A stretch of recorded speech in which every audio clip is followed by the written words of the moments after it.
प्रकरण त्यांनी कुठेतरी निकाली काढण्याचं काम केलेलं आहे. एक नवीन पद्धत आम्ही सुरू करतोय.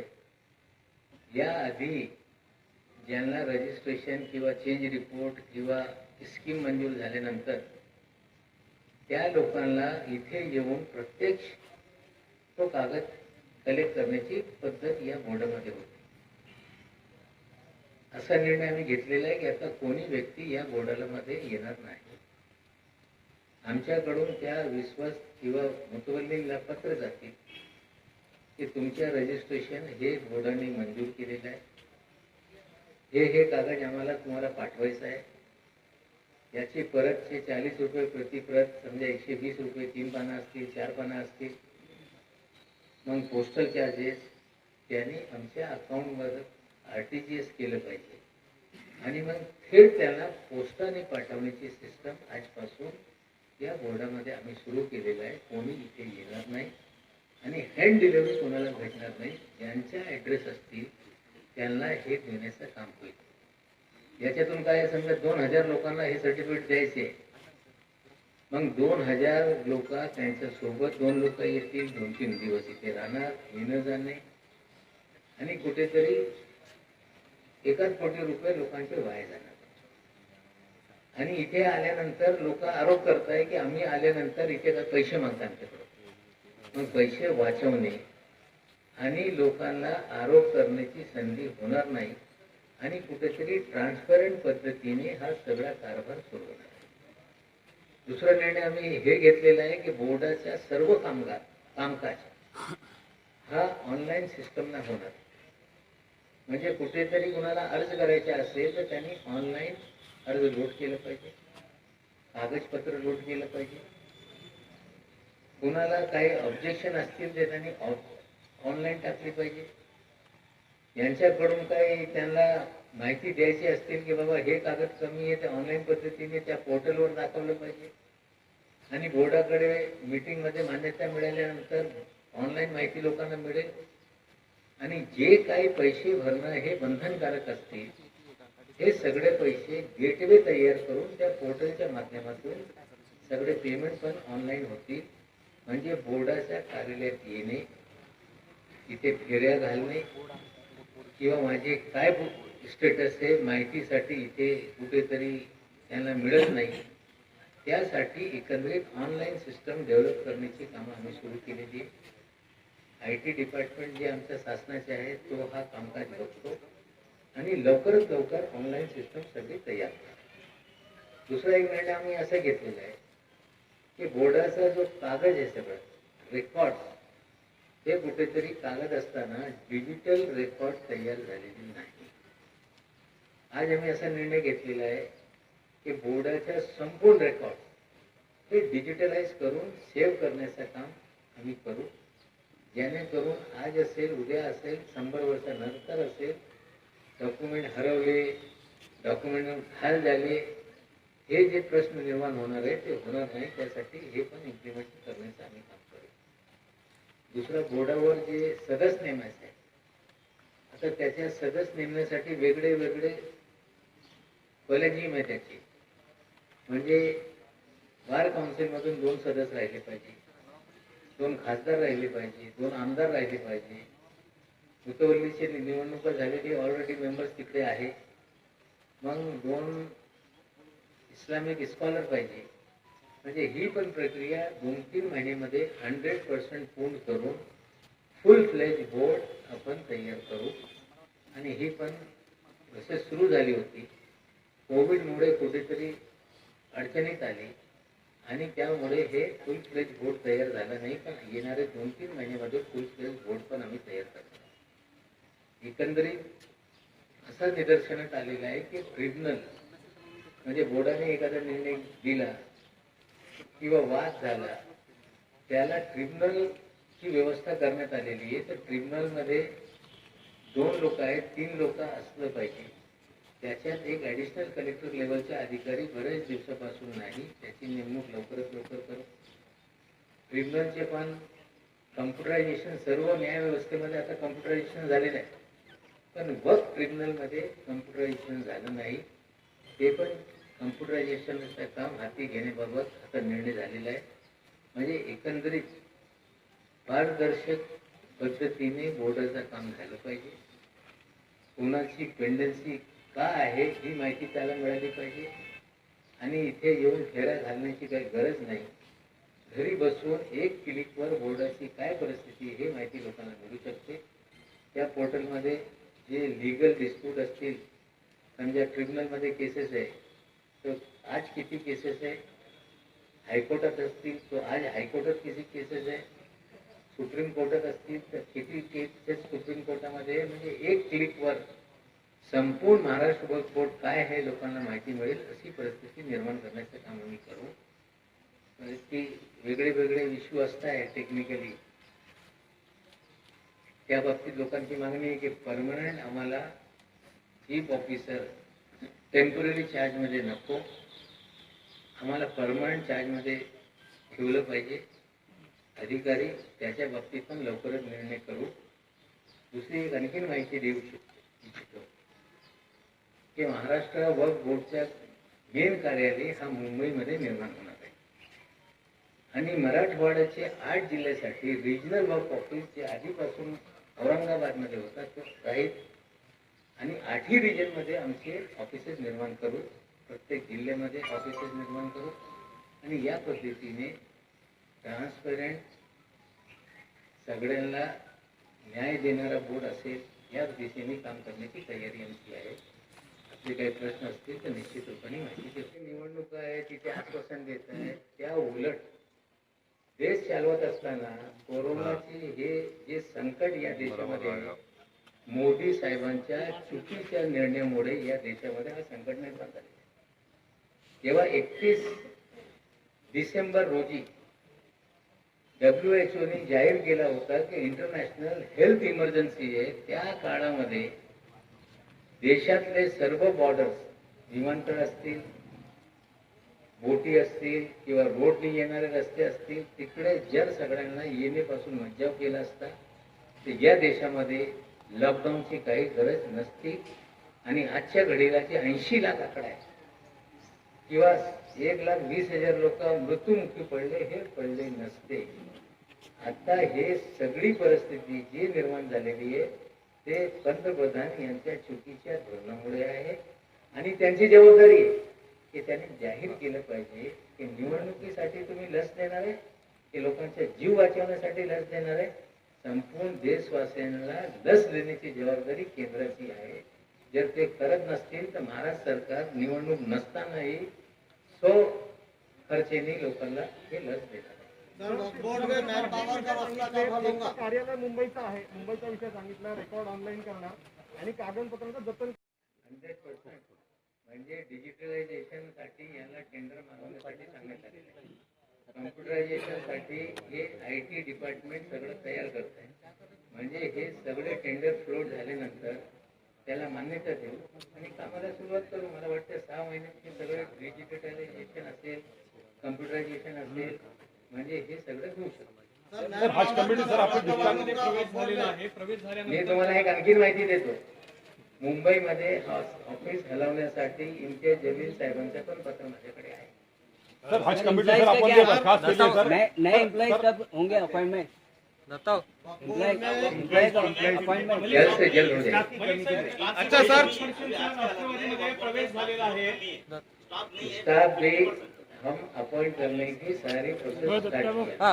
सर हज कमेटी सर अपन बर्खास्त केलेली आहे सर. तर नवीन हज कमेटी आपण कधी आपलं स्थापन करणार हज कमिटी बरखास्त केल्यानंतर अफरातफर त्यांनी पण केला. त्याला नोटीस एक क्वेश्चन ड्यू प्रोसेस फॉलो करून बरखास्त करण्यात आला होता. नागपूर हायकोर्टामध्ये ते लोक गेले होते. हायकोर्टाने ते त्यांच्या रिट पिटिशन फेटाळून लावला आणि सांगितलं की हे सगळं चुकीचं आहे, आमचा निर्णय हे योग्य आहे असा निर्णय नागपूर हायकोर्टाने दिलेला आहे. त्याच्या गठन करण्यासाठी आता प्रोसेस आम्ही सुरू केलेला आहे. सगळ्यांचे अर्ज मागवतोय आणि 2-3 महिन्यामध्ये हजला अजून वेळ आहे ते सगळे हज कमेटी गठन होते. इसमें हज कमेटी हो गया, मराठी कमीशन है और मौलाना आजाद फनाज कारपोरेशन है. जल्द से जल्द 1 साल में 8 महीने कोविड में सरकार जूझ रही है. सर सवाल ये है कि आप बाइफर्केशन कर रहे हैं मुंबई और औरंगाबाद नहीं, डिविजन एंड सेंटर। डिवीजन बना रहे हैं, लेकिन अभी एम्प्लॉयमेंट का जहाँ पे सवाल है सिर्फ 37-38 लोगों पे वक्त ऐसा मैं बोल रहा हूँ कि पूरी तरह जरा सुनो अस्ताक भाई, जहाँ जहाँ गरज होगी वहाँ वहाँ अपॉइंटमेंट हो। हे दत्ता सध्या जर युथ आघाडी आहे शिवसेनेसोबत काँग्रेसची, मात्र येत्या निवडणुकीत आणि सर याला जोडून असं आहे की निवडणूक आल्यानंतर बघू. सर चॅरिटी का एक ही क्वेश्चन है सर, चॅरिटी की प्रॉपर्टीज मात्र त्यांना कुठलं पद दिलं जाणार हे निश्चित झालेलं नाही. पण तुम्हाला काय वाटतं? त्यांना पद पाहिजे हे आज ठेवून ते आलेले नाही. जमीन है यार, ते चॅरिटी महानेते त्यांची योग्यता बघून निश्चित रूपाने पवारसाहेब त्यांना जबाबदारी देतील. सर चॅरिटी का एक जवाब दे दीजिए सर आप. चंद्रकांत दादा म्हणले एकनाथ खडसेला कुठलं चॉकलेट देणार, कॅडबरी देणार की पार्ले देणार? आता मोदी साहेबांचा चहा कुठला आहे ते आम्ही तपासू. मग आता लय चहा या महाराष्ट्रात आहे. आता कुठला चहाचं आणि कुठला कप हे ब्रँड ते ठरू शकताय. आम्ही चहा पण वाटत नाही, गोल्या पण वाटत नाही, चॉकलेट पण वाटत नाही. जे ते करताय त्याच्या अनुभवाच्या आधारावर हे प्रश्न ते विचारताय. एकनाथ खडसेंच्या रूपाने राष्ट्रवादीने 70,000 कोटीच्या चिंतन घोटाळ्यातील प्रमुख साक्षीदार फोडला असा आरोप सध्या भाजपचा. 5 वर्ष सरकार त्यांच्याकडे होता. हे जे घोटाळेचे आरोप करत होते ते सगळे आरोप खोटे होते. आजपर्यंत एक पण सिद्ध झालेला नाही. उलट आजच्या घडीला हे जलयुग शिवार योजनेच्या SITच्या माध्यमातून चौकशी सुरू करण्याचा निर्णय झालेला आहे. 5,970 हे जे ट्रस्ट होते ते त्यांनी आमच्याकडे ट्रान्सफर केले. अजूनपर्यंत सर्व हे चॅरिटी कमिशनरनी काही नवीन एक विषय समोर येत राहत आहे. जे आमच्याकडे ट्रान्सफर केलं पाहिजे ते ट्रान्सफर झाले नाही. मग ते तक्रार करून पाठपुरावा करून ते ट्रान्सफर करण्याची कामं सुरू असतात. पण 2002 साली वक्फ बोर्डची निर्मिती झाल्यानंतर राज्यस्तरीय समाधानकारक कामकाज बोर्डाचा राहिला नाही, हे सत्य परिस्थिती आहे. त्या काळामध्ये 2002 साली 3 पर्यंत मी राज्यमंत्री या खात्याचा होतो. त्या काळामध्ये काही दुरुस्त आम्ही करण्याचा प्रयत्न केला.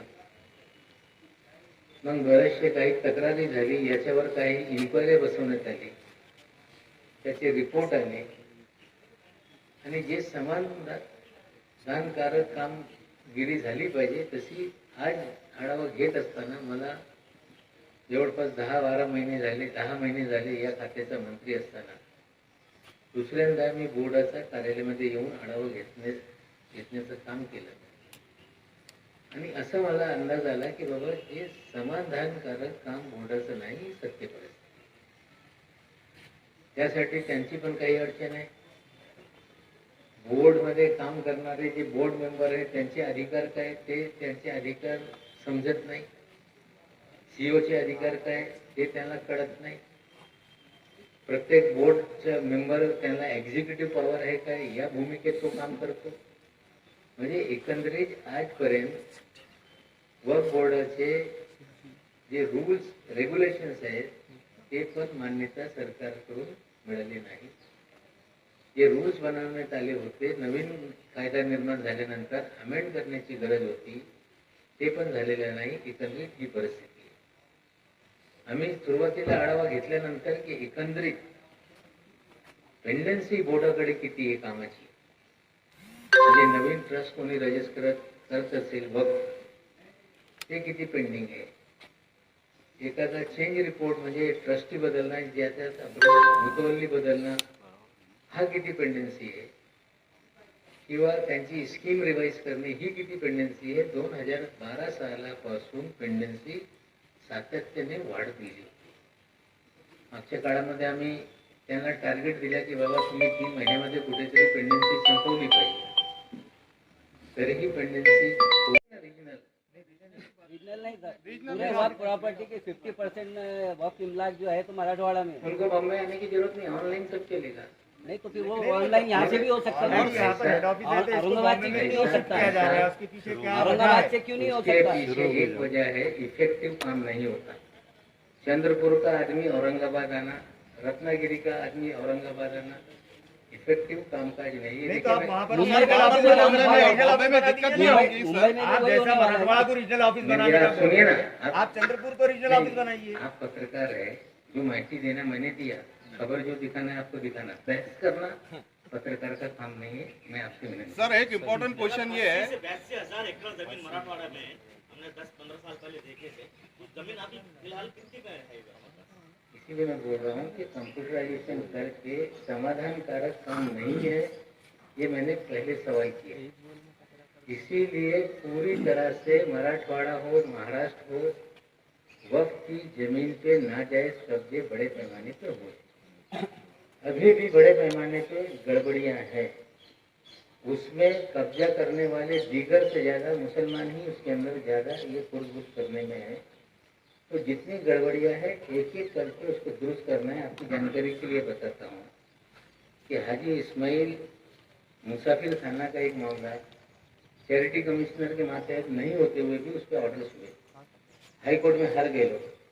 सुप्रीम कोर्ट में वेणुगोपाल जी को खड़ा करके वो मामले में स्टे हुआ और वो टैग हो गया।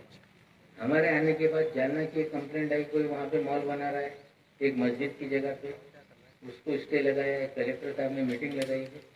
तो जितने भी लोगों से हमारी विनती है, जो जो गलत जानकारी जिसके पास है वो हमें मंत्रालय में सारे कागजात एक एक केसेस के बारे में भेजेगा, तो सब विषय की जांच करके एक एक चीजों को दुरुस्त करने का काम करेगा। कमीशन मिटाया गया था, उससे क्या हो? जो कमीशन बिठाया गया उसकी रिपोर्ट है, उसके जो भी रिकमेंडेशन है उसको निकाला जाएगा। पिछले 5 साल में बीजेपी की गवर्नमेंट में पेंडेंसी बड़े पैमाने पे बढ़ी।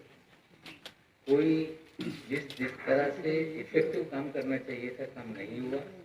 जो भी स्टेट कमेटी की रिपोर्ट है उस पर पूरी तरह से अमल करना। सर इसी से रिलेटेड एक क्वेश्चन है, ये एटी के शेख की सिफारिश के ताल्लुक से आपके वक्फ बोर्ड की एक मेंबर है खालिद कुरैशी, कल उन्होंने मैसेज दिए कि वो जो दागदार पहले मेंबर रह चुके, जिनके ऊपर बहुत सारे एलिगेशन भी लगे, तो उन्हीं को दोबारा वक्फ बोर्ड में लिया जा रहा है। इस तरह की कोशिशें हो रही है। बिल्कुल किसी को लिया नहीं गया। कोशिशें जारी जो भी अपॉइंटमेंट होगा वो एक्ट में जो प्रोविजन है, जिनके ऊपर मुकदमे है, जो टार्निश है, वो कोई भी बोर्ड में नहीं आएगा। अच्छा सर, मेंबरान का इलेक्शन कब होगा सर? मेंबरान का इलेक्शन कब होगा? अभी तो 3 ही मेंबर है, ऐसा है कि 7 चाहिए। ऐसा है कि वक्त में बार काउंसिल से 2 लोग आना है जी। अभी 2 मुस्लिम बार काउंसिल के मेंबर है। एक कुरैशी साहब है जो नागपुर के, जिनके ऊपर इल्जामात है, उसे हम नहीं ले सकते। एक दूसरा मेंबर है पठान। तो ये दोनों लोगों को देखकर उसमें जो भी क्लियर होगा उन्हें वहां अपॉइंट करेंगे। एक जो एमपीज है, 2 एमपी को अपॉइंट करना है। आज मुसलमान 2 एमपी महाराष्ट्र में है, इम्तियाज जलील साहब, फौजिया खान मैडम। ये दोनों को लेने के लिए हमने लीगल ओपिनियन मांगा है कि यहाँ पे 2 सीट है, 2 ही मेंबर है, डायरेक्ट अपॉइंट कर सकते हैं कि इसका भी इलेक्शन प्रोसेस करना। LNJT से जैसे ही फाइल क्लियर होगी, अगर हमें परमिशन दी गई कि दोनों का अपॉइंटमेंट इमीडिएट करो, तो दोनों को अपॉइंट करेंगे। उन्होंने कहा कि प्रोसेस करके इलेक्शन पे जाओ तो करेंगे। विधानसभा के 2 मेंबर का प्रोसेस जल्दी हम शुरू करने वाले हैं। तो ये हो गया जो बाय कंपल्सन चीजें है। एक सोशल वर्कर की पोस्ट है जो MM शेख साहब की इलीगल अपॉइंटमेंट थी, उनको हमने बर्खास्त किया, वहाँ नया मेंबर आएगा। जो इस्लामिक स्कॉलर की, एक शिया एक सुन्नी, उसका भी सिलेक्शन एप्लीकेशन मंगा के उसमें बेस्ट जो होगा उनको अपॉइंट करेंगे।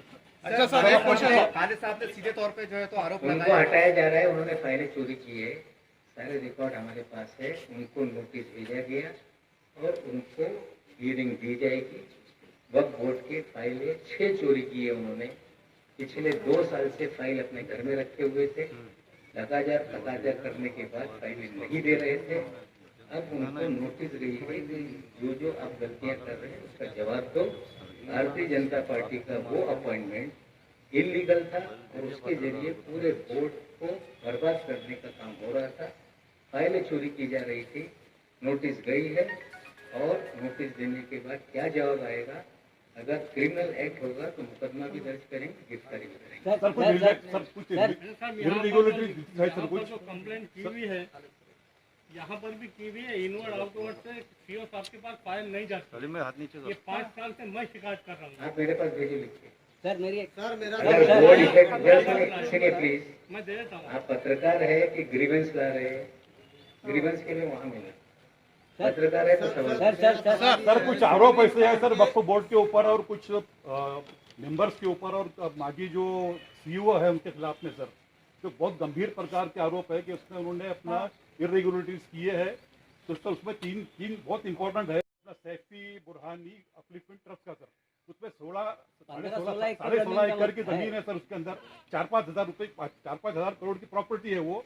उसके अंदर सर एक ये था कि बोर्ड ने रिकमेंड किया था कि उसको परमिशन देना नहीं, लेकिन जो वहाँ के बागी जो सीईओ है अपने यहाँ के, उन पे ऐसा आरोप है कि उन्होंने 5 करोड़ रुपए लिया उसके अंदर और एक फ्लैट भी लिया है और उसको मंजूरी दिया है सर। एक सर दूसरा सर एक मैटर है अबरानी के सर रिलेटेड मैटर है सर, एक वो जिसमें सर वक्फ अलल औलाद का सर मैटर है वो, उसमें सर एक बुढ़िया को डुप्लीकेट खड़ा किया गया वहाँ पर और उसको एनओसी दिलाई गई सर। वो उसके अंदर सर अपना मेरे कागज मुझे दिया जाएगा तो जांच करके जो होगा लीगल सर और एक तीसरा सर मैटर कैसा है क्या होगा, इंडिविजुअल इशू जरा सुनिए नहीं सर हमारा कहना प्लीज, है बीइंग अ रिपोर्टर, इसमें हमारा जरा सुनिए, आप सवाल कीजिए, सर उसमें हम ये पूछ रहे जरा हैं आप सुनिए ना।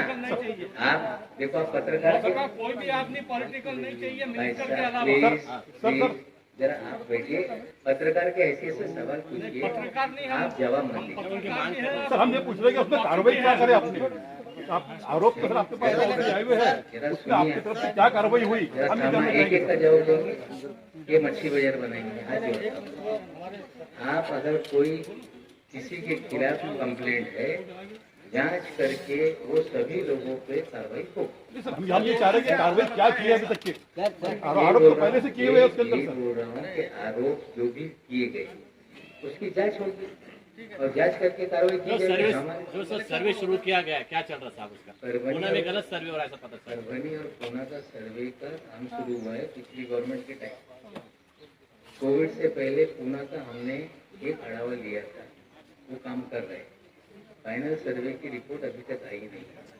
उन्हें ये कहा गया है कि जल्दी से जल्दी दोनों डिस्ट्रिक्ट जो पायलट प्रोजेक्ट में है, परभणी और पुणे, उनका सर्वे कंप्लीट करके जल्द से जल्द पुणे में मस्जिदों की एंट्री हो रही है, कब्रस्तान की एंट्री नहीं हो रही। सर्वे हो रहा है। एक बार सर्वे आएगा, उसको पब्लिश करेंगे। पब्लिश करने के बाद लोगों को मौका दिया जाएगा कि अगर कुछ छूटा हुआ है तो आप सजेस्ट करो, कुछ गलत तरीके से आए तो ऑब्जेक्ट करो। ऑब्जेक्शन सजेशन का प्रोसेस करके गजट निकलता है। अगर कोई छूट गया है तो रूल में प्रोविजन है, पीपल कैन रेज क्वेश्चन कि ये छूटा है, इंक्लूड करो। इंक्लूजन एंड डिलीशन का ये अधिकार जनता को रहेगा।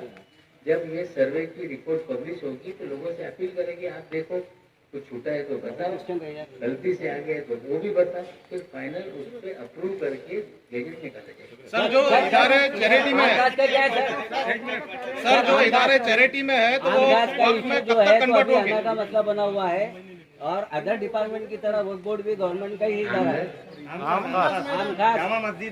म्यूनसिपल कमिश्नर अपने हाथ से पूरे सौदे लगा देते, उसके अंदर जो बिल्डिंग है, जबकि आप लोग मंत्रालय में उसकी मीटिंग होने वाली है।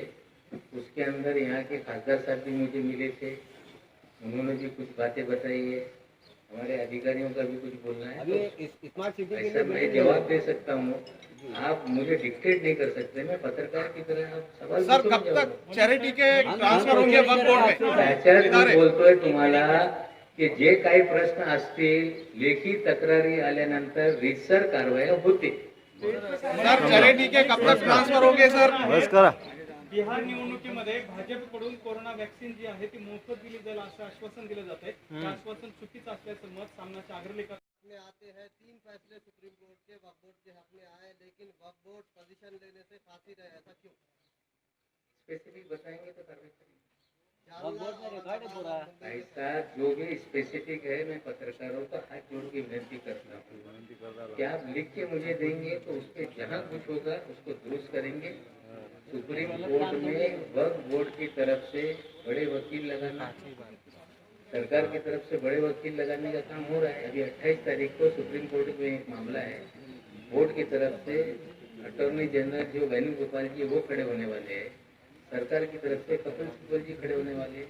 अगर कोई स्पेसिफिक जानकारी आपके पास है, आप मुझे लिख के देंगे तो निश्चित रूप से कार्रवाई करेंगे। मैंने पहले ही कहा कि सारी चीजें ढंग से नहीं चल रही है। कब होगा ये पूछो यार। चला आता संपू। सर हिंदी में एक बार बता दीजिए, वो हिंदी इलेक्शन के बारे में जो लफ्ज बांटने वाले वो उतना हिंदी में बता दीजिए। जिस तरह से भारतीय जनता पार्टी ने बिहार के चुनाव में अगर हम जीत गए तो इंजेक्शन मुफ्त में लगाएंगे कोविड का, हमें लगता है कि पूरे देश के लोगों को अन्याय करने वाला ये उनकी भूमिका है। देश में सभी जनता को वैक्सीन देने की जिम्मेदारी सरकार की है। देश में जो भी संकट पैदा हुआ उसकी सारी जिम्मेदारी मोदी साहब की है। 1 जनवरी को हेल्थ इमरजेंसी लगाकर बॉर्डर सील कर देते तो देश में लॉकडाउन करने की जरूरत नहीं पड़ती, लेकिन ट्रम्प साहब के प्यार में, नमस्ते ट्रम्प के चक्कर में पूरा देश बर्बाद हुआ। नमस्ते ट्रम्प के चक्कर में करोड़ों लोग बेरोजगार हुए। नमस्ते ट्रम्प के चक्कर में देश की अर्थव्यवस्था बर्बाद हो गई। अब चुनाव के लिए लालच दिया जा रहा है। हम लोगों से कहते हैं इन्हें वोट मत दीजिए, ये हारेंगे तो भी पूरे देश में लोगों को मुफ्त में इंजेक्शन लगाया जाएगा। जहां हमारी सरकारें हैं महाराष्ट्र में, चाहे भारतीय जनता पार्टी की केंद्र की सरकार करे या ना करे, हम महाराष्ट्र में मुफ्त में लोगों को टीका लगाएंगे। सर बीजेपी की उल्टी गिनती शुरू हो गई क्या? एकनाथ खड़से की एंट्री हुई अभी, आप बाकी लोग भी लाइन में कतार में है खड़े हुए। ऐसा है कि खड़से साहब एक बड़े नेता हैं, वो कल पार्टी में आए, उनके आने से पार्टी को फायदा होगा। कई ऐसे विधायक हैं जो पार्टी में आना चाहते हैं कई दिनों से, धीरे धीरे उनके बारे में जल्द से जल्द होगा। Sir thank you sir.